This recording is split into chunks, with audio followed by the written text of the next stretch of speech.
Hi, I'm Naisha McCauley, and you're watching AccessTV.org. Hi, my name is Naima Jackson. And I'm Elijah Williams. And we want you to stay tuned for Shaping the Next Generation On AccessTV.org.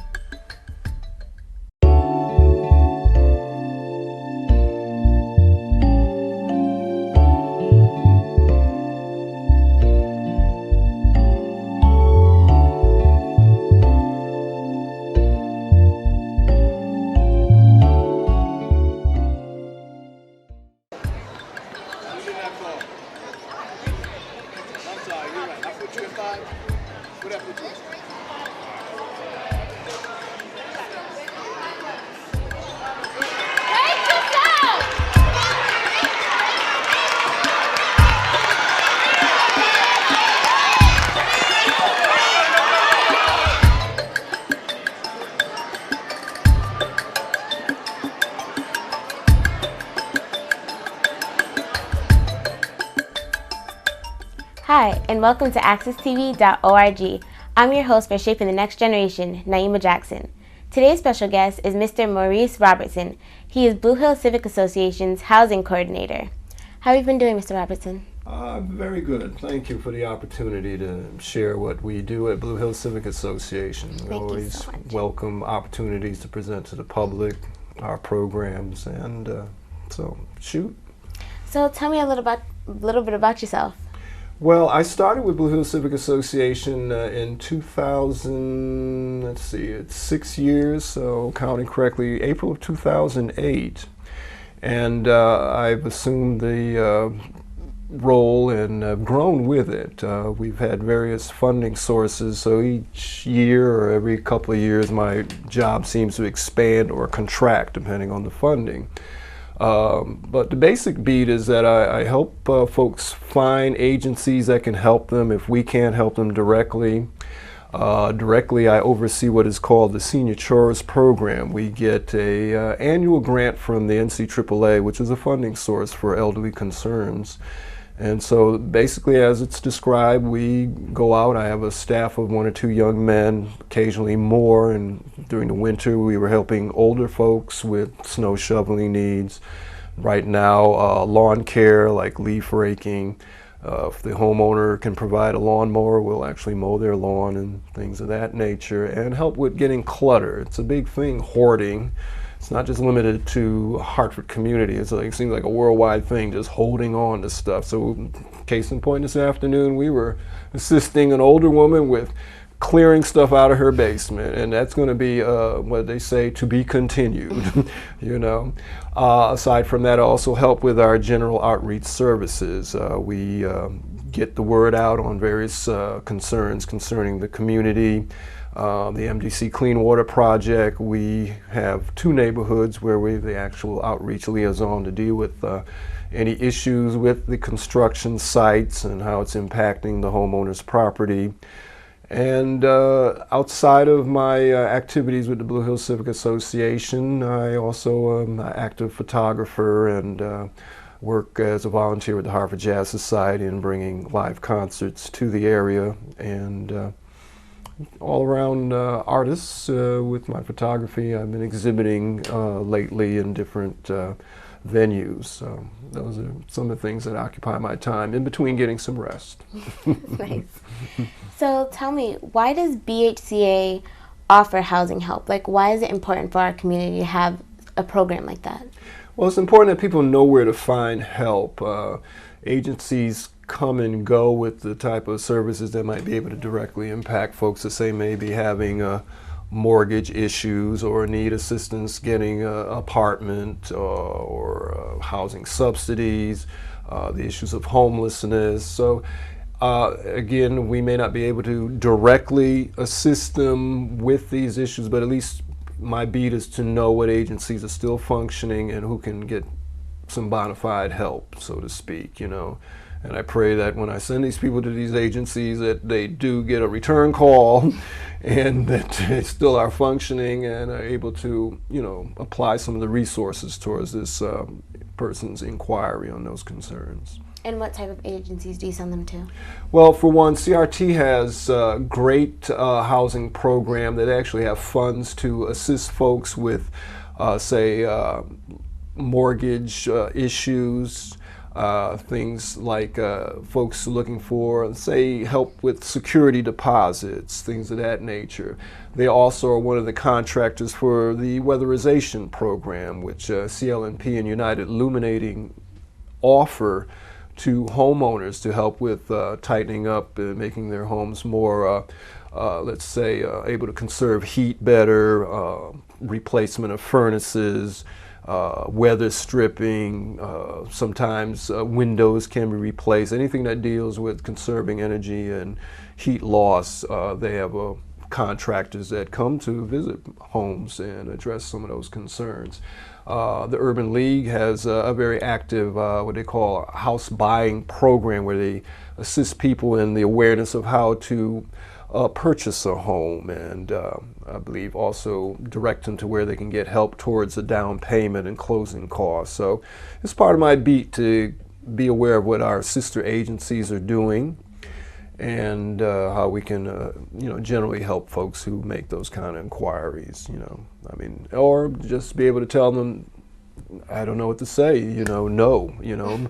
But, a lot of times a no and a timely delivery will help a person, other than, indefinitely waiting for a return call and hoping they're going to get help, and they could have been doing something else more productive with the time, Mm-hmm. So I read on the Blue Hill Civic website that you have something called the Neighborhood Healthy Homes Project. Can you tell me a little about that? Well, that was a great program, and I say was because here again, things work in funding cycles, but we were enlisted by the Connecticut Children's Medical Center and the lead abatement group LAMP and the Yukon Health Center to be the outreach team to introduce to our neighborhood the practices of healthy homes, as well as do housing assessments. We were trained to completely go through a home, look at mold issues, look at asthma trigger issues, water issues, anything that contributed to the destabilization of the home. We did complete assessments, and they had little pools of money to deal with the homes that were with the most crisis. So there were certain homes that got up to $6,000 worth of work, meaning they may have gotten roofing done. Wow. If their bathrooms were overridden with mold, they got ventilation fans put in. We also attempted to cobble together all the available resources in the community to deal with structural issues. So we brought to the table the City of Hartford's Preservation Loan Fund and the City of Hartford's lead abatement program. And so if we had a home that needed all these services, we attempted to make it like a one-stop shopping. There's healthy homes money. Let's see if they could get a low-interest loan from the City of Hartford's Preservation Loan Fund to address some of those concerns. If we noticed paint cracking and it tested for lead paint, getting the lead abatement crew from either LAMP or the City of Hartford involved so that all these things could be addressed at once. And a great project, but unfortunately the money ran out, and there was a little program similar offered by the state in 2011, 2012, then that expired. Mm-hmm. So what we attempt to do is at least keep the information flowing to people who call in regarding those kind of concerns, and at least direct them to the agencies that can offer that help. So there are still weatherization programs in effect through United Illuminating and CLNP. There's a program through HEDCO where they will replace furnaces for free for elderly folks. I also do a lot of partnering with the city's blight department, where we identify homes that are blighted in the community, see if they can get some of those activities happening with their home to get them off the blight list and so forth. So it really broadened my perspective as to how to address structural concerns. I'm not a contractor, but having an observant eye, a lot of things we take for granted, like not having a proper gutter system around your home. Well, guess what? That water will seep down the side of your home and find a way in if your gutters aren't in place to carry the water away and down the spigots and away from your home, or folks that are too casual about having little pipes that, those little rubber hoses that attach to your gutters to lead the water away from your foundation. Little things like that, and bigger things we were trained to observe. And those things impact your home after like several months of like the type of winter we had. If that water is not directed to melting snow away from your foundation, well, guess what?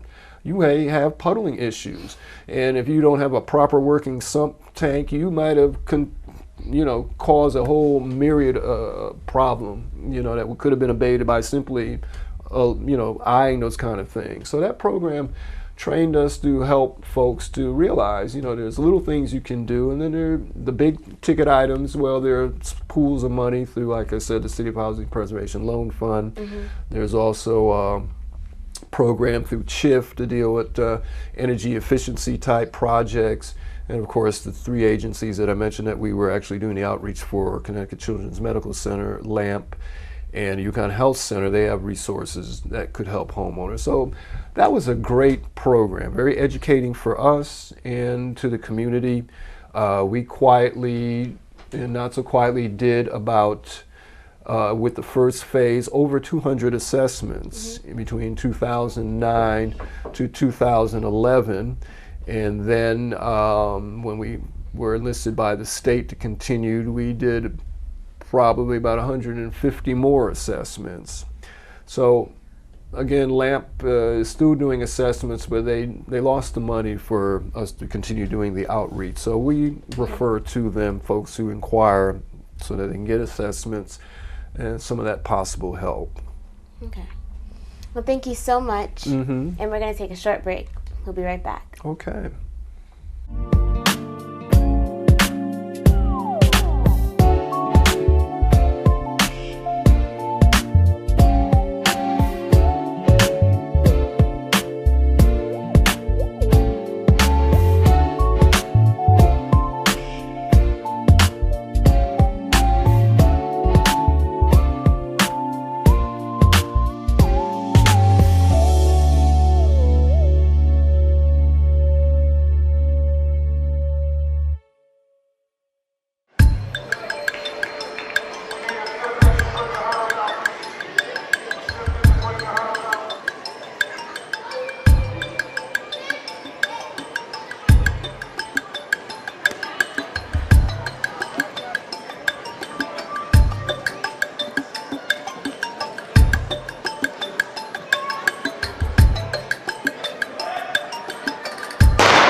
Hi, and welcome back to Shaping the Next Generation on AccessTV.org. I'm your host, Elijah Williams, and again, if y'all just tuning in, we have Mr. Maurice Robertson on the show. Good evening, sir. How you doing? Good evening, sir, man.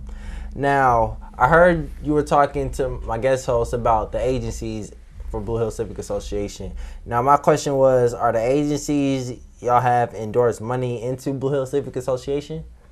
What do you mean by endorse money? We like are the agencies are like y'all like endorsers? Like, we are a non-profit, so we're not exactly, if I'm following you correctly, a funding source. We attempt to deal with people issues. We have 3 programs. We have an outreach program, we have the housing, and of course the youth employment and mentoring program. So we're not exactly a conduit of money. What we do is direct folks to where they can get help in the various capacities of need. So in my case, people have housing concerns. There's what is called the City of Hartford's Housing Preservation Loan Fund. CHIF, which stands for Connecticut Housing Investment Fund, and those are 2 funding sources that can deal with structural issues. Say you need a new roof, or siding needs to be replaced on your home. You're having foundation issues with water incursion, things of that nature. So to answer your question, if I'm hearing correctly, we just direct people to where they can get help, but we aren't a source of funding at all. We live basically grant to grant. Unfortunately, we don't have any millionaire endowment funds, like say Yale University or Wesleyan or something to that. So, and of course, what we generate from our membership. I see. Now, what type of networking does Blue Hill Civic Association do to bring more people in? Like, are y'all on Twitter? Are y'all on Facebook? Oh, as far as the social networking, well, we're getting better at that. I think some of the folks involved in the youth housing area have a Facebook site up. We do have a working website which we attempt to update. And, a lot of us are computer savvy and getting the word out to those who have email addresses and things of that nature. We have media friends such as Mr. McCauley, and Hartford News does a great job of getting folks aware of our various outreach projects. Case in point, I just hosted a Keeney Park cleanup this past Saturday, May 3rd, and we got really good publicity prior in getting the word out for folks to come and participate. And I wouldn't be surprised this week that there's a nice group shot of us and some of the youth participants, and it was an improvement in turnout, I must say. Last year we had less than 10 volunteers, of which more than half were staff. This year we had close to 25, 26 folks, youth and neighbors, coming out to address the littering concerns in Keeney Park around, around the playground area, the parking area as you come in from Greenfield Street. And once that area was cleaned up, we had people fan out across the playing field and started to walk up the road to Lookout Mountain. And it was a great day and great camaraderie. And so we attempt to take advantage of those limited social media forums to get the word out on our activities. That's real good. Now, again, you were talking to my co-host, yes. And you was talking about the resources. Now, describe the resources you bring to Blue Hill Civic Association. Well, it's more an intangible, meaning, people call in requesting assistance, and you attempt to deliver information in a timely manner, just speaking generically. So whether it be our youth employment wing, we attempt to make the program interesting, a variety of things to do, like what you're doing now, and to, help folks get ready for the work world, timeliness in their activities, resume building skills, how you present yourself. So those are the type of resources, again, that we offer. Again, in the housing area, attempt to direct people towards help if we can't directly impact what they're requesting. Again, with the outreach around the MDC project, again, sort of an intangible, but again, people call in with issues with the construction that's going on their property. We attempt to get to the bottom of it by directing them towards whoever needs to look at their particular issue, with the construction manager who's on the site to MDC, which is overseeing this whole clean water project. I guess you've realized for the last 3 years, Granby Street and side streets have been in a state of flux right now. But it's all about facilitating a cleaner river. So that's really what that project is all about. But until it's actually done, there are a lot of individual concerns with the homeowners. Will my grass come back? Will my sidewalk be replaced? Hopefully they won't have the water issues in their basement. All these things, we attempt to head off and, give bona fide answers and at least a timetable, because it's not going to happen overnight. But with that particular project, it is hoped by the end of this year that it's a done deal and Granby Street will be two-way, paved, and good to go. Yeah, Granby Street really do need, to come back, because I remember just as a kid just going on Granby Street. Yeah, well, that's the reason for it. These projects, you know, they require time and patience on both sides. You know, it's like building a house. It doesn't have an open night. So this whole project, the Clean Water Project, is about facilitating a cleaner river. And it's a great magnitude. And it's just not this neighborhood. There's at least 4 other major neighborhoods, bigger neighborhoods, some of them bigger than Blue Hills, that are dealing with this as well. You have this going on in the South End. You have it going on now. There's a piece on where Woodland Street dumps into Farmington. That's a section of it. You have the West End. 2 years ago, they finished up the West End bordering West Hartford. But it's all about eventually cleaning up what gets into the river and making it a greater recreational source and a less toxic environment, so that you and your kids will not be running around here wearing oxygen masks, literally. You know, that's really what the end game is to that. So yeah, in the interim, it's very tedious, and it's like, how many times I'm going to drive down here and wonder if my front end is going to be jacked up, you know. Yeah. Now, do Blue Hills Civic Association provide aid for youth in the Hartford area? Well, as I described, our summer youth employment program and the Tier 1, Tier 2, and Tier 3 programs run year-round. So for those who can get involved with that through the application process and do show their due diligence, that's been going on for, since I believe, 10, 15 years now. There's been a youth employment program. So that program in itself has greatly impacted the youth coming out of the neighborhood schools as well as throughout the city.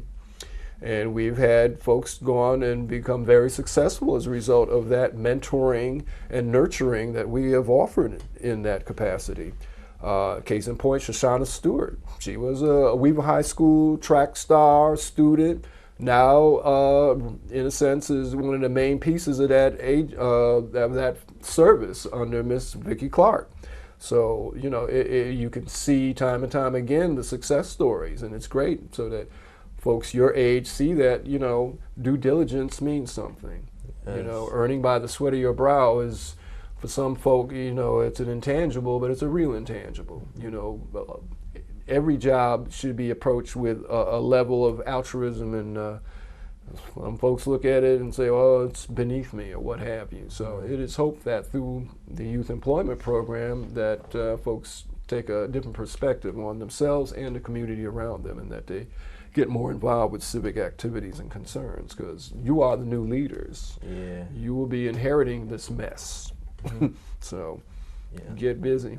And also, like, hard work really do pay off, because you said with Miss Stewart, you know, she was once a Weaver track star. Now she's, you know, with us and Miss Vicky. And so you can see that, you know, time and time again, man, you get what you put into things, okay? And it will catch up to you in the long run if you're not taking care of business. Yes, sir. Yes, it will. Well, thank you, sir. And we're going to commercial, and we'll be back with Shaping the Next Generation on accesstv.org. At Hartford Public Schools, we care about one thing above all: the future of our kids. That's why we're dedicated to providing all students with the knowledge and skills needed in the new global culture. Hartford Public Schools is thriving. More student success stories, more world-class facilities, more university and corporate partnerships, more amazing talent coming and staying in Hartford. This is how education is supposed to work. Welcome to Hartford Public Schools, where the future is present.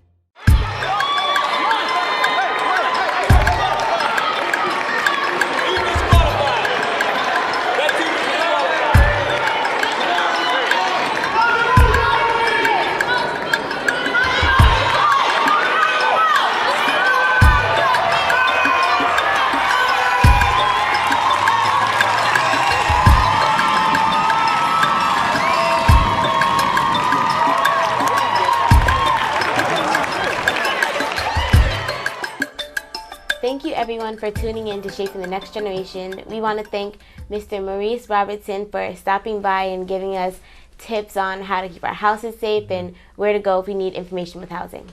Thank you for watching accesstv.org. Hope to see y'all guys next time we have our next guest. And by the way, we are here to shape up And make up a better generation. See you guys next time.